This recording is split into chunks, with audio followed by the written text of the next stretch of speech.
ప్రతిరోజు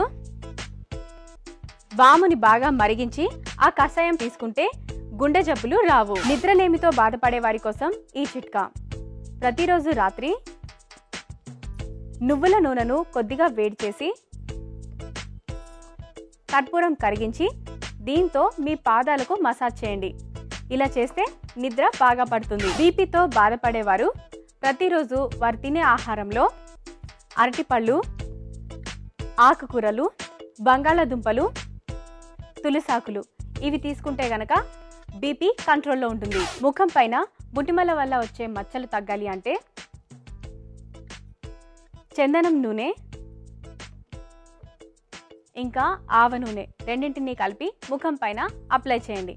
ఇలా తరచూ చేస్తూ ఉంటే మచ్చలు తగ్గుముఖం పడతాయి. మీ పాదాలకున్న పగుళ్ళు తగ్గాలి అంటే తరచూ కొబ్బరి నూనెతో మసాజ్ చేయండి. అంతేకాకుండా మెత్తటి చెప్పులే వాడండి. సగ్గుబియ్యం వడియాలు తెల్లగా రావాలి అంటే అందులో కొద్దిగా మజ్జిగ కలిపి ఆ తర్వాత వడియాలు పెట్టండి. ఇలా చేస్తే తెల్లగా వస్తాయి.